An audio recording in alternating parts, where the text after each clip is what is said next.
Hey guys, once again, welcome to our YouTube channel.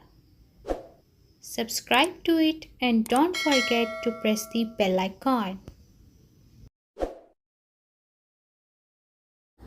Okay guys, आज का जो हमारा टॉपिक है वो है आइल्स स्पीकिंग। और आइल्स स्पीकिंग में मैं आपको जैसे बता दूंगी, इसमें जो है वो टोटल 3 पार्ट्स होते हैं हमारे पास। तो आज हम स्पेसिफिकली आइल्स स्पीकिंग पार्ट 1 की बात करेंगे। और पार्ट 1 को कैसे आपने अटेम्प्ट करना है, जाहिर बात है स्पीकिंग टेस्ट है, सो आपने जो है एग्जामिनर के सामने फेस टू फेस जो है आपने बातचीत करनी है और एग्जामिनर को आपने कैसे पटाना है ये मैं आपको बताऊंगी कि इसमें क्या सीक्रेट टिप्स हैं। तो टाइम वेस्ट बिल्कुल नहीं करते, हम चलते हैं अपने आज के टॉपिक की तरफ। Today we are specifically talking on IELTS speaking part 1। तो पार्ट 1 में बेसिकली क्या होता है कि आप जैसे ही अपने एग्जामिनर के सामने जाते हैं, so he and she will greet by saying good morning, good evening, something like that, जो भी टाइम उस वक्त हो रहा हो तो उस हिसाब से। और आपने इसका बहुत कॉन्फिडेंटली आंसर देना है। आपका जो फर्स्ट इंप्रेशन होता है वही आपका लास्ट इंप्रेशन होता है। सो सबसे पहले जो है वो आपने उसको इस चीज़ का जवाब देना है एंड देन वो आपको अपना आप इंट्रोड्यूस करवाएगा और उसके बाद आपसे आपकी वेरिफिकेशन के लिए आपसे आईडी की जो है वो कहेगा कि मुझे अपनी आईडी शो करे। So if you have your passport and और you have your ID mean CNIC, then you have to show this. उसके बाद फिर वो जो है आपको बताएगा कि अभी हम आइल्स स्पीकिंग पार्ट 1 पे जो है हम हैं और इसमें मैं आपसे जो है वो बहुत जनरल से जो है क्वेश्चंस करूंगा या करूंगी, इट डिपेंड्स ऑन जो भी है आपका एग्जामिनर।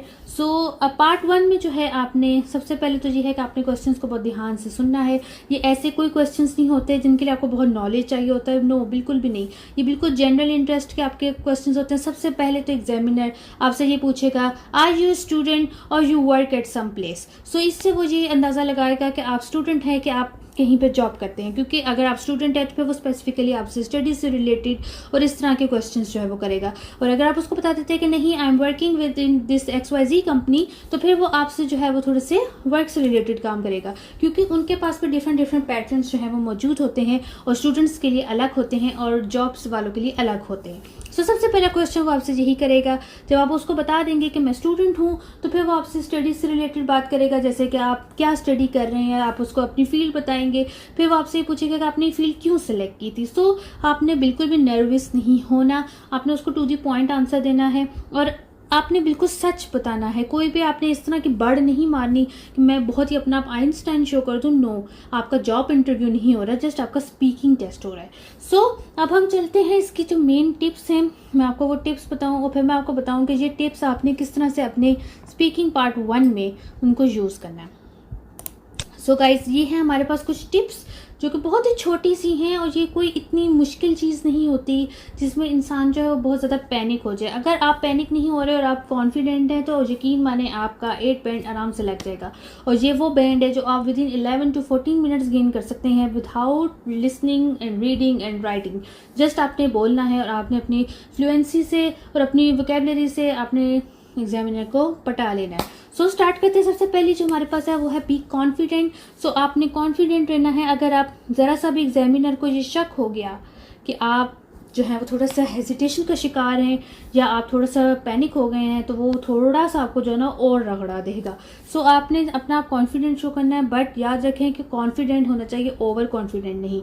सो इस चीज़ का आपने खासा ख्याल रखना है। जब एग्जामिनर को इस चीज़ का अंदाज़ा हो जाएगा कि ये जो बंदा है मेरे सामने ये बहुत कॉन्फिडेंट है, सो ये बहुत आपकी इमेज को बूस्ट देगा। सेकंड हमारे पास ये है कि आपने अपना इंटरेस्ट शो करना है क्वेश्चंस। मीन्स ये नहीं वो आपसे कोई भी क्वेश्चन करे और आप बिल्कुल बुतपन के सामने बैठे और वो सोचे यार ये तो अजीब सा बंदा या बंदी है, इसको कोई इंटरेस्ट ही नहीं मेरे क्वेश्चंस में। आपने अपना आप इंटरेस्ट शो करना है कि हाँ, मैं इस टॉपिक पर डिस्कशन करना चाहती हूँ, बातचीत करना चाहती हूँ, तो मुझे बड़ा इसमें जो है वो मुझे जो है बहुत नॉलेज है मुझे इसमें और मैं इसमें जो है अपनी इंटरेस्ट शो कर रही हूँ। आपने लाइवली होकर एग्जामिनर से बात करनी है, बिल्कुल आपने एक फ्रेंड की रिलेशन की तरह आपने बात करनी है। आपने बिल्कुल भी अपने स्पीकिंग टेस्ट में इस तरह की बॉडी लैंग्वेज शो नहीं करनी कि आप बहुत डरे हुए। डरने की क्या बात है, आप जो बोल रहे हो आपने जस्ट उसने आपको इस बेस पे चेक करना है। वो कोई आपका ऐसा बंदा नहीं कि आपकी जॉब का लाइसेंस फारिग कर देगा या आपको मुल्क से बाहर कर देगा, ऐसा कोई सीन नहीं है। सो आपने बिल्कुल जो है उसके क्वेश्चंस में इंटरेस्ट लेनी है और अगर आपको डिफ़िकल्टी होती है किसी पॉइंट पे तो आप उससे थोड़ा सा उसको एक्सप्लेन करने की भी डिमांड कर सकते हैं। इस चीज़ से बैंड डिडक्ट नहीं होता। उसके बाद फिर है कि अवॉइड गिविंग येस और नो आंसर्स। सो अगर वो आपसे पूछ ले जैसे कि आपको आर्ट्स में कोई दिलचस्पी है या आपको ट्रैवलिंग में दिलचस्पी है, तो आपने बिल्कुल स्ट्रेट फॉरवर्ड ये नहीं कहते ना नो, या स्ट्रेट फॉरवर्ड कहते हैं येस। आपने बिल्कुल इस तरह से स्ट्रेट फॉरवर्ड जवाब नहीं देना, आपने उसको थोड़ा सा जो है उसमें अपने कि कहते हैं ना थोड़ा सा गुड़ डालेंगे तो उसमें मज़ा आएगा। आपने उसको बताना है कि हाँ मुझे इंटरेस्ट है और किस बेस पे इंटरेस्ट है, जैसे कि मेरी कंट्री पे बहुत ब्यूटी है और मुझे बहुत शौक है कि मैं उसको एक्सप्लोर करूँ, या मैं एक फ़ोटोग्राफ़र हूँ बाय पर्सनली, सो मैं इस तरह की चीज़ को बहुत जो है वो प्रेफर करती हूँ कि मैं जाके तो इन हिली एरियाज़ को और नॉर्दर्न एरियाज़ को जो है वो विज़िट करूँ, ताकि मैं अपने जो सोशल मीडिया का मेरा जो अकाउंट है, जैसे मैं फोटोग्राफर हूँ, सो मैं वहाँ पे वो अपनी ऑडियंस को दिखा सकूँ। सो उसको भी ज़रा सा लगना चाहिए कि हाँ ये थोड़ी सी इंटरेस्ट से लेकर बात हो रही, बात वही इंटरेस्ट की हो रही है। उसके बाद फिर है know the questions that you can expect. So थोड़ी बहुत आपने अपनी प्रिपरेशन करके जानी है, थोड़ा सा आपने अपने दिमाग को खोल के रखना है। अगर इस मुतालिक वो पूछ ले तो मैं भी आंसर कर सकूं, अगर इस मुतालिक पूछे तो भी मैं आंसर कर सकूं। सो आपने ज़रा सी नेट सर्फिंग करके जानी है। नेट पे बहुत सारे मटेरियल्स अवेलेबल हैं जिससे आपको अंदाज़ा हो जाता है कि किस किस टाइप के क्वेश्चन जो है वो पार्ट 1 में एग्जामिनर पूछ सकता है। उसके बाद बात आती है try to expand on your answers. So आपने टू द पॉइंट आंसर्स बिल्कुल नहीं रखने, आपने जो है वो थोड़े से उसको एक्सपेंड करना है, आपने थोड़ी सी उसमें अपनी इंटरेस्ट जाहिर करनी है। यानी try to expand on your answers में राजी है कि आपने 1 लाइन का आंसर नहीं दे देना।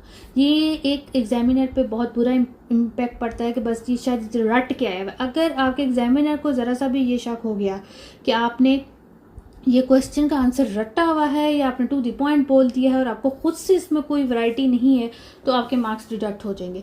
सो आपने उसको थोड़ा सा अपने से बना के, आपने उसको प्यारा सा करके तो उसको आंसर करना है। उसके बाद जो हमारे पास लास्ट टिप है वो है try to answers all the questions asked by the examiner. So वो आपसे जो क्वेश्चन करे आपने कोशिश करनी है कि आप उसके सारे सवालों का जवाब दें। इनफैक्ट अगर आपको किसी चीज़ का नॉलेज नहीं भी है तो आप उसको साफ कह दें कि मुझे इस चीज़ में इंटरेस्ट नहीं है, सो आई डोंट थिंक सो कि I have to speak something. So कम से कम आपने उसके क्वेश्चन का आंसर देना है, चाहे आप यही दे दो कि मुझे उसका नॉलेज नहीं है। सो एग्जामिनर को ये लगेगा कि वाकई इसको इस चीज़ में इंटरेस्ट नहीं था या नॉलेज नहीं था, सो उसने काम ही मुकाया, बजाय इसके कि वो आपसे सवाल पूछ ले और आप चुप करके बैठे रहो और एग्जामिनर कहे कि हाँ भाई बोलो, कुछ टाइम ज़ाया हो रहा है। क्योंकि आप जब भी स्पीकिंग टेस्ट देने जाओगे आपका टेस्ट रिकॉर्ड हो रहा होता है। एग्जामिनर आपको पहले बताता है, जैसे ही वो आपसे ग्रीट करता है और अपना आप इंट्रोड्यूस करवाता है, तो सबसे पहली बात वो यही कहता है कि ये टेस्ट जो हो रहा है ये रिकॉर्ड हो रहा है। सो अगर आप इस तरह का खामोश रहेंगे तो ये सारे पैनल को ही फिर पता चल जाएगा कि ये बहुत कच्चा था। सो इसमें फिर एग्जामिनर का कसूर नहीं होगा, स्टूडेंट का कसूर होगा। सो ये तो बात होगी टिप्स की, और बाकी अब पार्ट 1 में क्वेश्चंस कैसे होते हैं वो मैं आपको बताती हूँ। सबसे पहले जो है वो आपसे आपका पर्सनल इंटरेस्ट पूछेगा। पार्ट 1 में इतने ज़्यादा क्वेश्चंस नहीं होते, जस्ट 10 to 12 क्वेश्चंस होते हैं, तो इसमें इतना घबराना नहीं होता। तो क्वेश्चंस में जो है मैं आपको बताती हूँ कि क्वेश्चंस किस तरह के होते हैं। जस्ट लाइक सबसे पहले वो आपसे आपका नाम पूछेगा, आप अपना फुल नेम बताएंगे, देन वो आपसे पूछेगा कि what can I call you. So अगर तो आपका कोई निक नेम है तो आप उसको बता देंगे, जब वो बता दें, वरना मोस्टली स्टूडेंट्स अपना फर्स्ट नेम को ही कहते हैं कि you can call me this, जो भी मेरा फर्स्ट नेम है। सो उसके बाद वो आपको उसी नेम से ही कॉल करेगा जो नेम आपने उसको बताया है अपना। उसके बाद फिर वो आपसे पूछता है कि आप कहाँ पे रहते हो, what do you do for living, और do you like your job. अगर आप जॉब वाले हो तो फिर वो आपको कहेगा कि आप अपनी जॉब से कितने % सेटिस्फाइड हो। अगर आप स्टूडेंट को होगे तो फिर वो आपसे पूछेगा कि what are you studying right now, और you completed your course, etcetera etcetera. So इस तरह के बेसिक्स होते हैं। उसके बाद फिर वो आपसे पूछ सकता है कि आपकी हॉबीज़ क्या हैं। सो आपने बिल्कुल अपनी ईजी सी हॉबी बता देनी, कोई ऐसी आलिम फादर हॉबी बताने की ज़रूरत नहीं है, आपने बहुत इसको स्पेसिफिक रखना है। ज़्यादा इसमें आपने बिल्कुल भी जो है वो कंफ्यूज नहीं होना। सो आपसे हॉबीज़ वगैरह पूछने के बाद वो पूछेगा कि आपके कोई फ्रेंड्स हैं। अगर आपके फ्रेंड्स हैं तो पूछेगा कब से फ्रेंड्स हैं, मीन्स चाइल्डहुड फ्रेंड्स है या कॉलेज यूनिवर्सिटी फ्रेंड्स हैं। उसके अलावा फिर वो आपसे पूछ सकता है कि आप अपनी इवनिंग्स वगैरह कैसे स्पेंड करते हैं। सो बिल्कुल इस तरह के जनरल क्वेश्चंस होते हैं। आपको ट्रैवलिंग का शौक़ है, आपको खाने पीने का शौक़ है, मीन्स लाइवली से क्वेश्चंस होते हैं जो स्टूडेंट्स आराम से इसको आंसर कर लेते हैं। बस आपकी वोकेबलरी अच्छी होनी चाहिए, आपकी प्रोनाउंसिएशन बिल्कुल ठीक होनी चाहिए और आप फ्लुएंट होनी चाहिए, तो आपके मार्क्स डिडक्ट नहीं होते। टोटल आपका जो स्पीकिंग का टेस्ट होता है वो इन्हीं 4 चीज़ों पे बेस करता है। First of all fluency, then vocabulary, and then pronunciation, and the most important grammar. अगर आपकी ग्रामर गलत है, मीन्स आप पास्ट टेंस की बात कर रहे हो और आप उसमें फ्यूचर का लगा दिया आपने, या आपने प्रेजेंट का लगा दिया और बात आप फ्यूचर की कर रहे हो, तो फिर आपके मार्क्स डिडक्ट होंगे। सो अगर आपने इन टिप्स को फॉलो कर लिया तो I can assure you that you will get minimum 8 band, maximum you can get 9 band. और ये वो मौका होता है, सुनहरी मौका, कि आप 11 से 14 मिनट में अपने बैंड को बूस्ट दे सकते हैं। तो गाइज ये था स्पेसिफिकली पार्ट 1 की। नेक्स्ट वीडियो में मैं पार्ट 2 और पार्ट 3 को डिस्कस करूंगी। सो वेट कीजिएगा और चैनल को जरूर सब्सक्राइब कीजिएगा। Take care. Subscribe to our channel and don't forget to press the bell icon. I hope you like my video. Next video का ज़रूर इंतज़ार कीजिएगा। Take care, bye bye.